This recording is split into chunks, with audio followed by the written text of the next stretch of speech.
Mr. Billionaire Rejected Wife, Episode 3, The Meeting. Ibang klase. Bulalas ni Chantel nang makabalik sila sa hotel. 4 days ago nang makarating kami ng bansa. Sumama si Chantel para magbakasyon na rin dahil magpapasko na rin naman. Hindi ko na pinaalam kay Marcos na nakauwi na ako.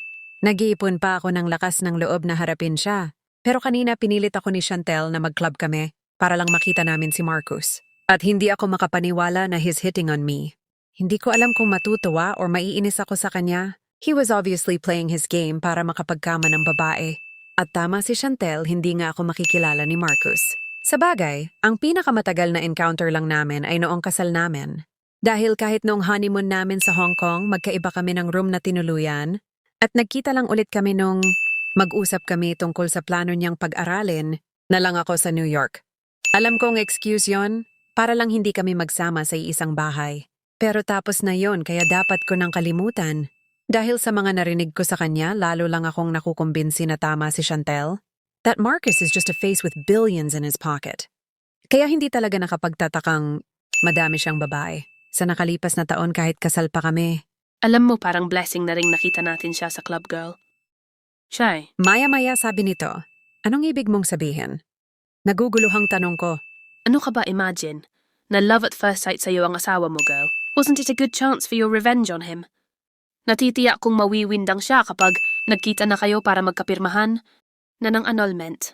At ipupusta ko ang tinggil ko. Hindi matutuloy ang divorce niyo. Natatawang saad nito. Nai-imagine ko na ang hitsura niyang tululaway kapag nagkataon, magmumukha siyang asong binawian ng masarap na buto. Masayang palatak pa nitong napapailing pa. Maging ako ay natawa sa sinasabi ni Chantel. Pero paano kung magalit siya na hindi ko sinabi sa kanyang kilala ko siya kapag nagkita kami? Nag-aalalang tanong ko. Girl, hindi ka niya nakilala kasi nagbago ka na. And 6 years na rin naman ang huli kayong magkita. So, pwede mong gawing dahilan na hindi mo siya nakilala, di ba? Ilang taon kang nagmukhang tanga para sa asawa mong yan. It's time you slap him hard back. Kaya dapat super bongga ka sa meeting niyo. At, Nagbabanta ang tinging ipinukol nito sa akin. siguruhin mong ikaw na ngayon ang may hawak ng baraha. Sa hitsura ng asawa mo kanina, hindi papayag yun nang hindi ka makuha. Kumpiyansang kumbinsi nito. Hindi ba oy naman yon? It's not, it's just right, girl. Kaso kailangan kong umuwi ng probinsya, kaya hindi kita masasamahan bukas. Will you be okay? At ipangako mong hindi ka magmumukhang in love pa rin dyan sa asawa. Mong Judas Barabas, ha? May ding bilin pa nito. Siya naman ang may gusto nito kaya gagawin ko. Saka pagkatapos naming magkapirmahan ni Marcos, uuwi rin ako sa Santa Catalina. Gusto ko ring makita sina Lolo. Then maybe kapag naasikaso, kaagad ang annulment at naiproseso na, babalik na ako ng New York. I had made plans ahead dahil ayaw kong magstay ng matagal para lang masaktan pa. Alam kong hindi na ako dapat umasa sa nararamdaman ko para kay Marcos. Kapag nalaman niyang ako yung babaeng, inayawan niya no na makasama o kahit makasa-ex kahit sa bangungot niya. Sigurado naman akong magbabago ang isip nito kapag nakilala na niya ako. Nagagawa niyang ipagsigawan sa ibang single siya? Kaya dapat ko na ring palayain ang sarili ko at magsimula ulit. Tutal, wala namang nawala sa akin, di ba? And that's the spirit.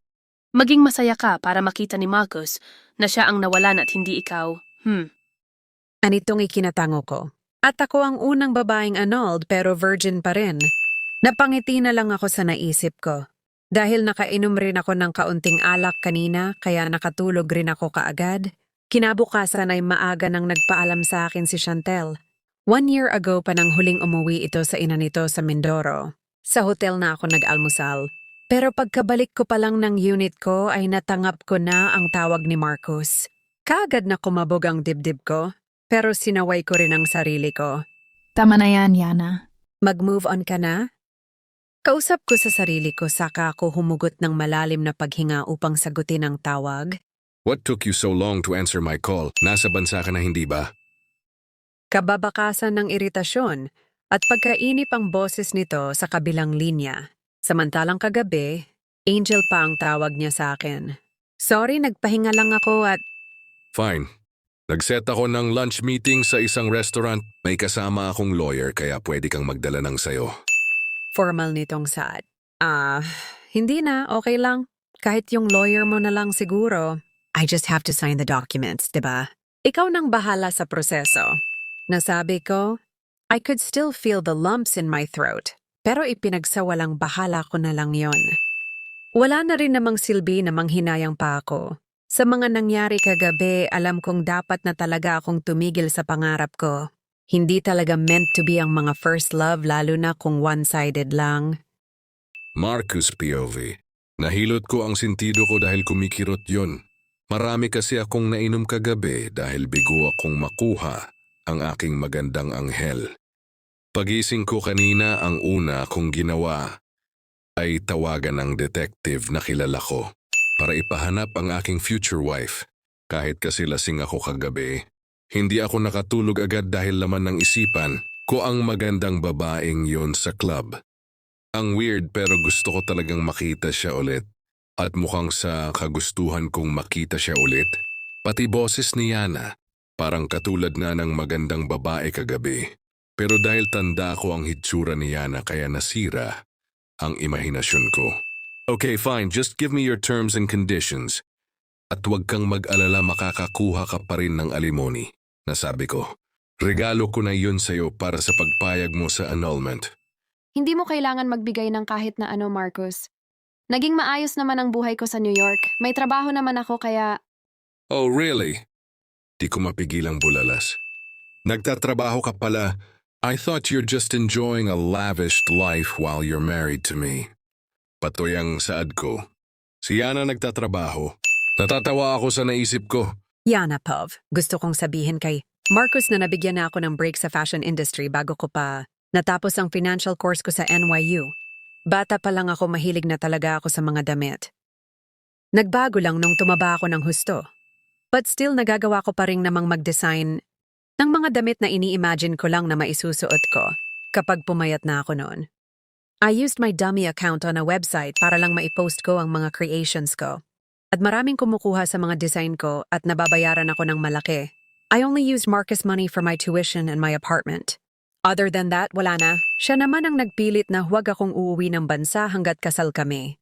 At 1 taon na rin mula nang hindi ko na ginagalaw ang pera niya. Anyway, don't be late sa meeting place natin. Iwiti-text ko na lang ang address. Basag ni Marcos sa daloy ng diwa ko. Okay, nasagot ko na lang. Wala naman siyang interest. Namalaman pa ang tungkol sa akin, kaya para saan pang magpaliwanag ako. Matapos ng pakikipag-usap ko kay Marcus ay binuksan ko ang laptop ko.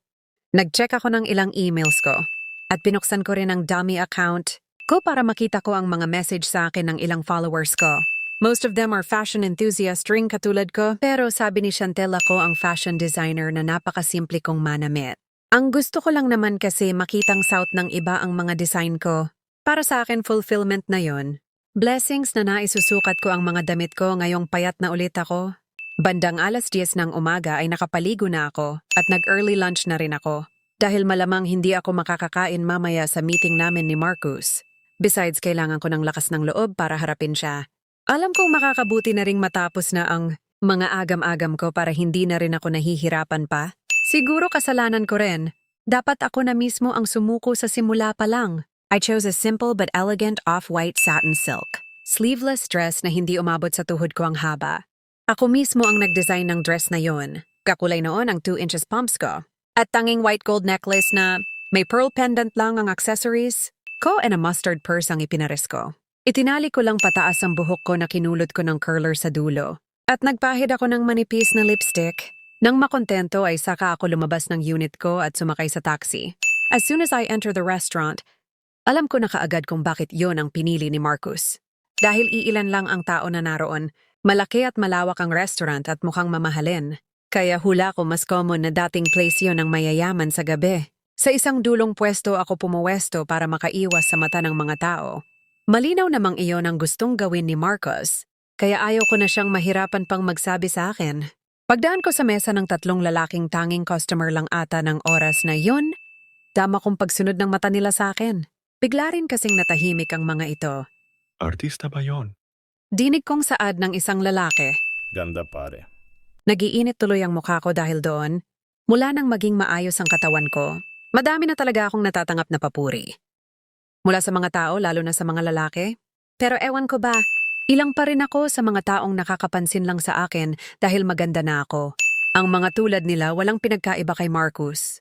Pangit at nakakasuka ang tingin sa mga matatabang babae, kaya mas gusto nila ng sexy at maalindog. Kaya sa susunod na magmamahal ulit ako, sisiguruhin kong doon na sa taong kayang tanggapin ang pagkatao ko. Hindi dahil sexy at maganda ako sa paningin niya, kundi dahil ako siya na ang mamahalin niya anuman ang maging hitsura ko balang araw.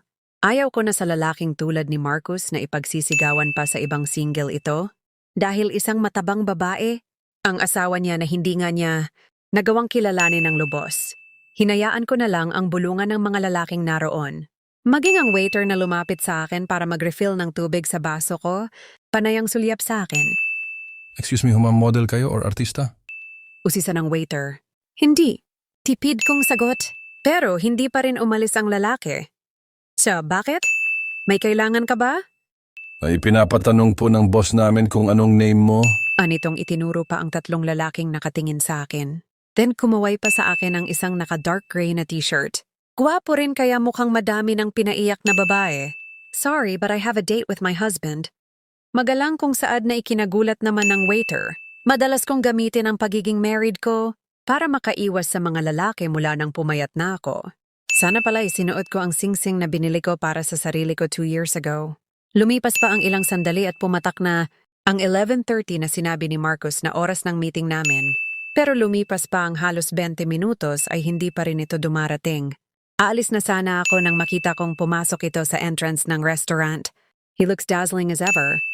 Habang proud na naglalakad ito makikita, ang mautoridad nitong aura na umakit sa mata ng mga kababaihan. At kasama ka doon, Ayana? Pang-iinsulto ng utak ko na kaagad.